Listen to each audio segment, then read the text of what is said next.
Good day to you, ladies and gentlemen, and welcome to Film Focus, episode 196, the review for 28 Years Later.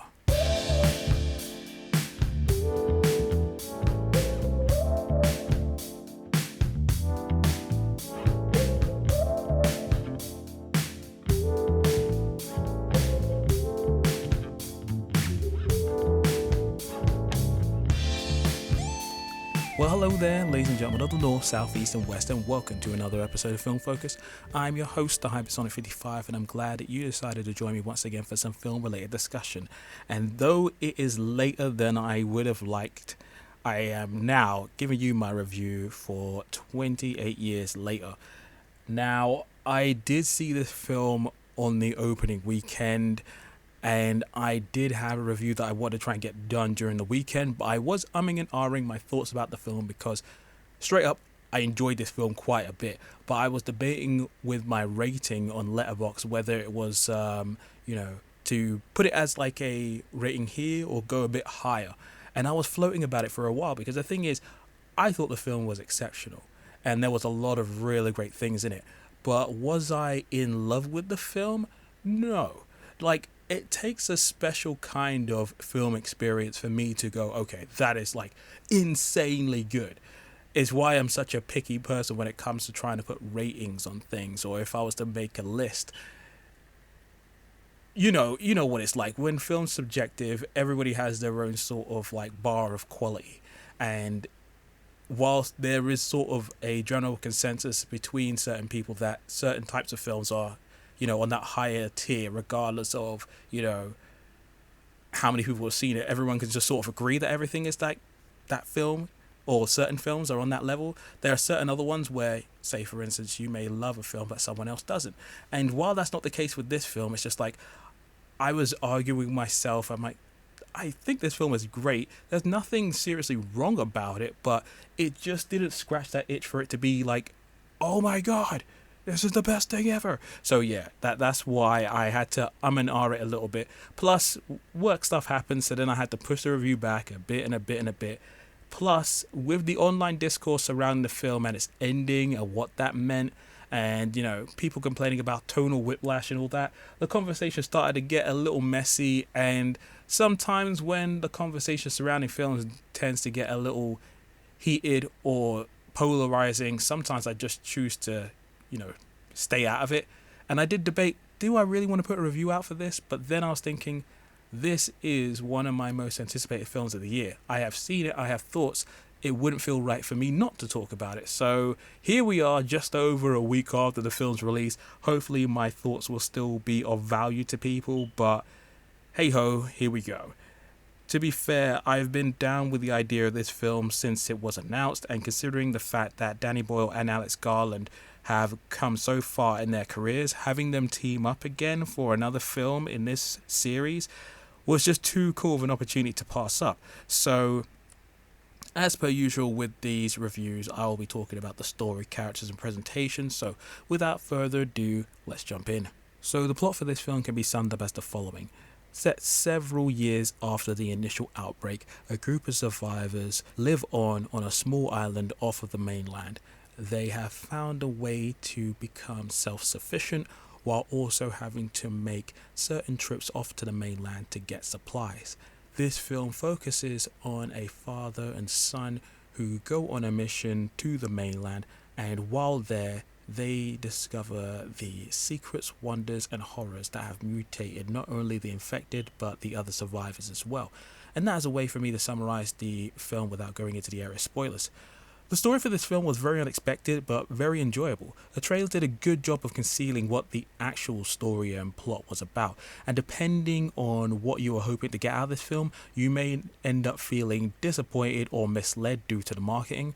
And while I can see how certain audiences could feel that way, and probably what is something a little bit more straightforward or just getting more of what came before, for me, I enjoyed the story that I got. The film sort of has 3 acts where you firstly get an idea of what's going on, then see what the actual film was about, and then finally you get to see how things will be navigated and concluded.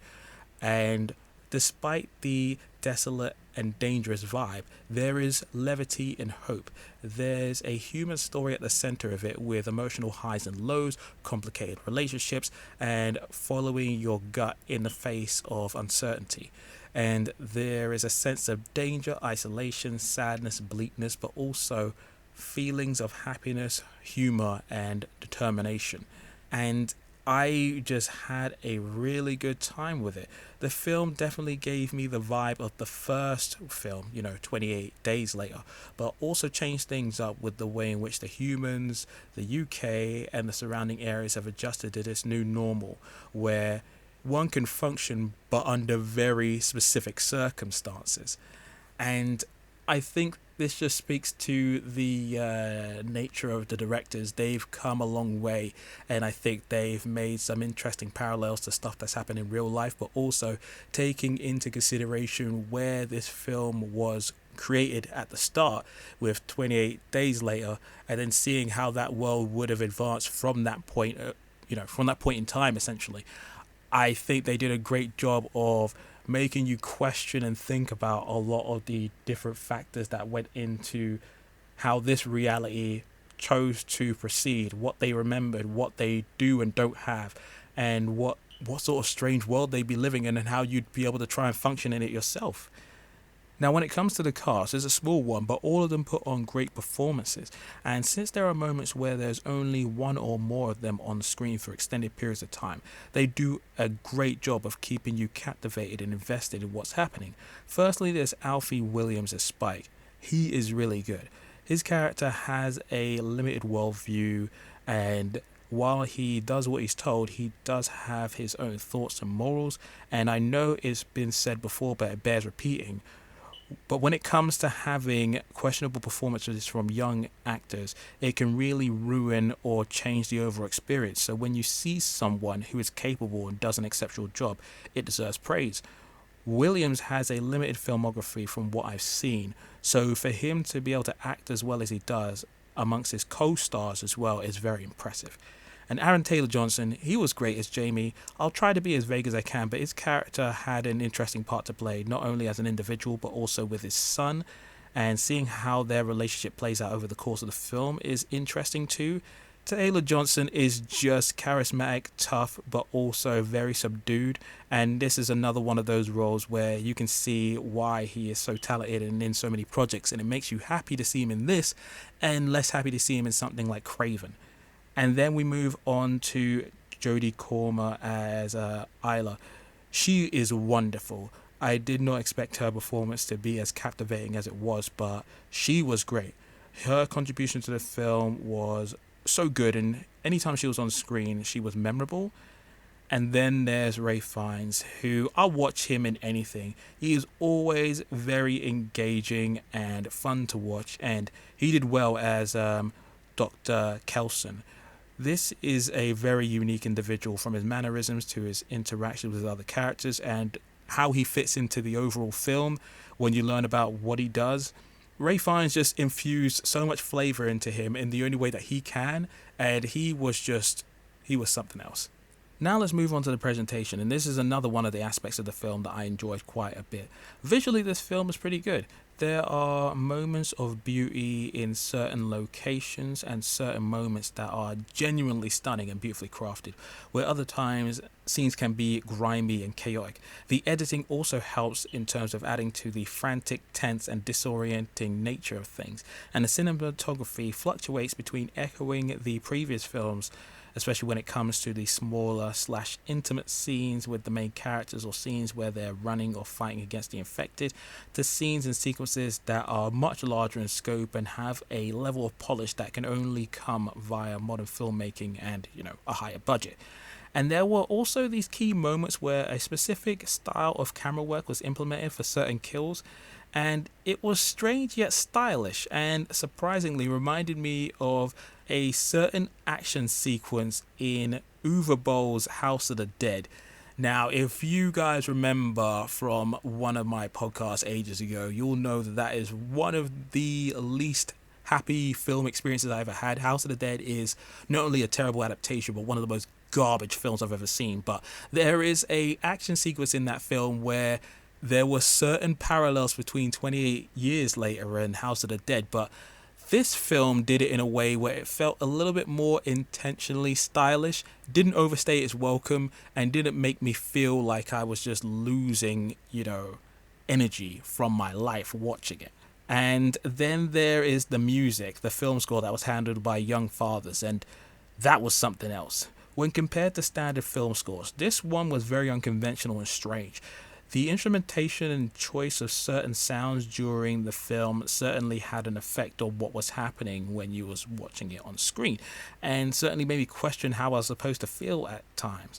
But the score had a varied sound for every situation and ranged between erratic but also feeling cool and interesting. And again, it was memorable. I definitely didn't forget it while I was watching it. So now we come to the conclusion. Overall, I enjoy 28 Years Later. It was certainly different. I understand this won't be everyone's cup of tea, but that's fine.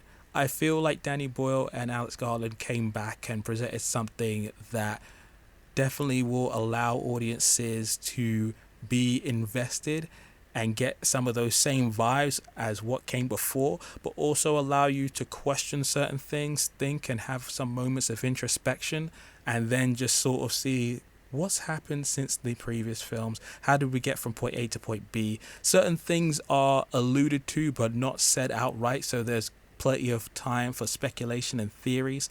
And since we know that there's going to be a sequel on the way, I'm very curious to see how they take some of the events from this film and then continue on with the next one, because that one was shot apparently back to back with 28 Years Later. And when it comes to that ending, I haven't actually talked about it in this review because obviously it's spoiler based territory, but depending on who you talk to, the ending was either surprising but they accepted it, or surprising in a way where it ruined the film for them. It's like, you took a poop in a bag, set it on fire, and left it outside of someone's house for them to step in. That's what some of these people are treating this ending like. And I can understand their frustration or surprise at the ending, but to call the film absolutely crap, considering the ending, it just doesn't compute to me. No. I understand why they would be questioning or surprised about it, but considering where they are in that world, where the world ended, and why certain aspects would happen, you do have to think about it a little bit more and not just, be surprised about the aspect. You've got to think about why it was done. But a lot of people have just dismissed the film outright, and for me, that's just not how I roll. So yeah, I think the film was pretty good and I would recommend it. If you don't like the film, or if you liked it, or if you're somewhere in between, just let me know in the comment section below, or hit me up on Twitter or on Instagram, where I'm at Hypersonic55 or at Film Focus. Check out the podcast on all streaming platforms, and until the next time, this is the Hypersonic55 signing out. Peace.